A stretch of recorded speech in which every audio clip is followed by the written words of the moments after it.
Hi, scrolling along with Susan. I'm here with another project. I'll be making a charcuterie board or a cheese board in the shape of a guitar. And I want to show you how I go about doing that. Now I have a piece of cherry wood that I cut in half and added already strips of maple and walnut in the middle to make it look like the strings. And I've glued it all up and I processed it in my planer. And I'm going to show you a little bit of how I did that with the processing. And then I'll be continuing on showing you how I make my board. Here you can see me planing my board flat, and I'm doing like a quarter of a turn to take off the little amount as possible until I get the smooth, nice board on both sides. This is just large freezer paper, and I just folded it in half because I'm going to be drawing my guitar shape on this and then cut it out. My first sample is cut out, and let's see what it looks like. Well, I can come down a little bit more on this side because I want to use as much board as I can. It kind of looks more like a base. I think I need to round this a little bit more, so I'll be making another pattern. I like the bottom part. I'm just not real thrilled with this shape. I am going to go back to the drawing board and cut another piece out because right now my strings, or what's supposed to look like the strings, is going to be right here on the edge of this headpiece and the neck.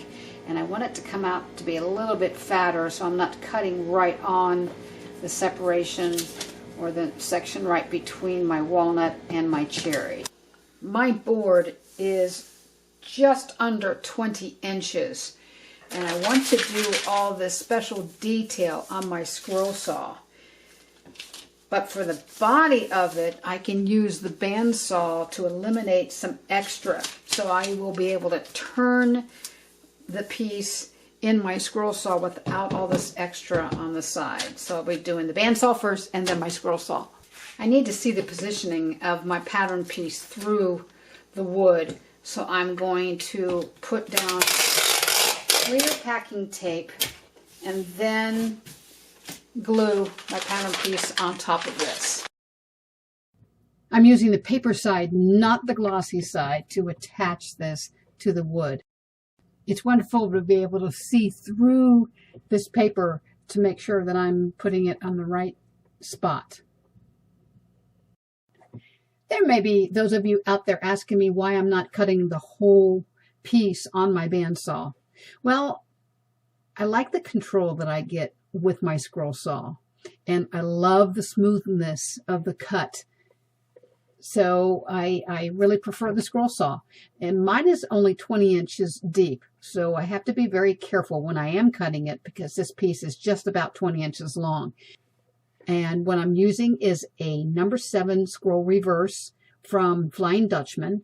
Any will do, of course. This is only about 3/4 of an inch thick, so you could use a 5 or a 7 very easily, and it cuts very smoothly. I only used one blade on this whole piece, and it worked just fine. Anytime I can cut something on the scroll saw versus the band saw or a jigsaw, I always go for this. It is so much easier to see what you are doing, and you have so much control. And by the way, I did speed up this video on the scroll saw part. Look how smooth those cuts are using a scroll saw. You can't get anywhere near that with a jigsaw or a band saw. It only takes a short time to take off the tape with the paper. Well, I bought a new tool for my router, or you might call toy. This was under $40. It's from Miles Craft, and it's kind of like a spirograph type of cutting where you can cut different flowers and patterns into wood to decorate it. What I'm going to be using it for is to cut an indentation to show for the hole on my guitar, and I'm also going to do an inlay for a pick guard. And it comes with 3 different bushing guides, and it comes with its own base plate that you can attach to just about any router. And I have one of the bushing guides in here, which I'm going to be using to cut out my circle. Now they have different plates too with the different patterns, but they didn't have a circle large enough for me to use for my guitar. So I made my own circle, and I actually used this new tool to make different sized larger circles. I'm using 2 routers for this project. You can do it in 1.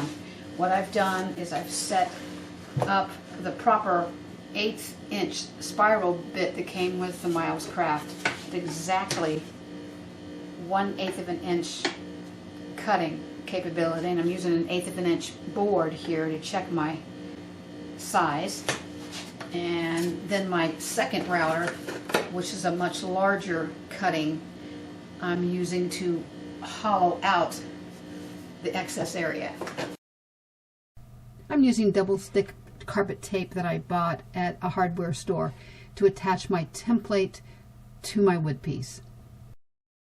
This guide bushing right here will allow me to cut around the circle and keep it right against the edge the whole time.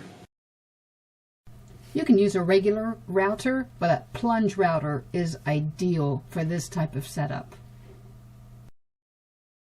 This requires a nice, even, steady pace. This is sped up a little bit.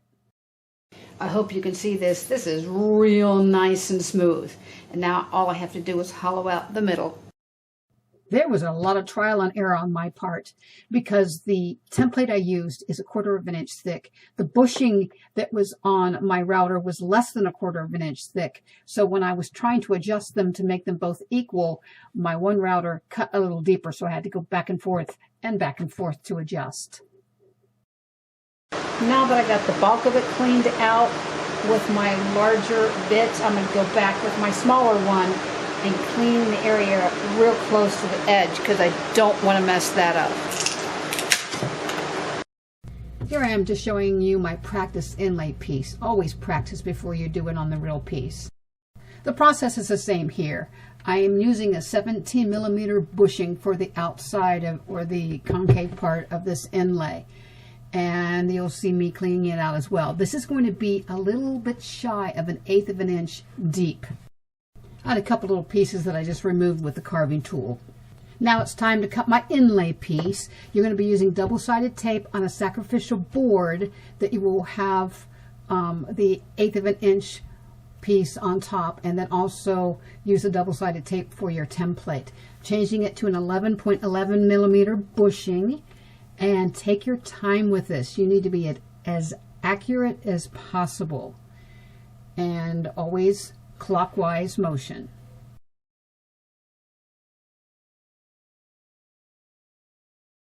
My depth is set more than 1/8 of an inch, so it cuts all the way through to the sacrificial board.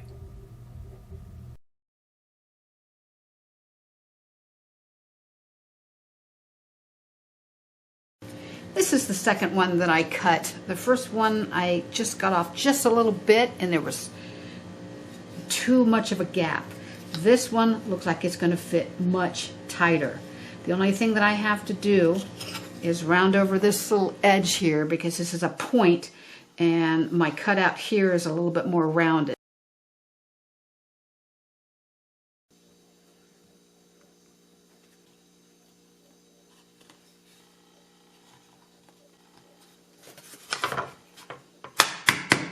All the main pieces are in, and now it's time to sand, sand, and sand.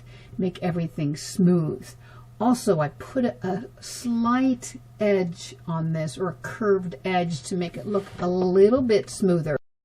It's always nice to have a cutting or serving board that's smooth on the edges. I didn't want to put a round over on it, just a little bit of a smooth edge. I start out at 120 grit, and now I'm down to 220 grit. After I think it's all sanded, then it's time to put some water on the board and raise the grain so I can go back with my 400 grit and make it even smoother before the last step. All my sanding is done, and I'm doing a final wipe down with a damp cloth before applying my finish. I'm at my last step here.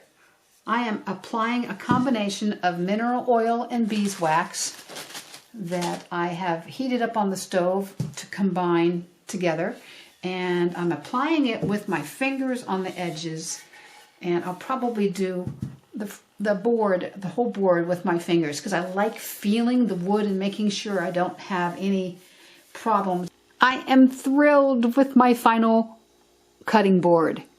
I thought it turned out quite nicely, and my new toy, the Mousecraft, was easy to work with, and for my first attempt at a sound hole and an inlay, I thought it turned out pretty well. I now have a cutting board and a cheese board all in one. Hey, thanks for watching, and if you like what you see, please click that like button and subscribe to my channel. Till next time.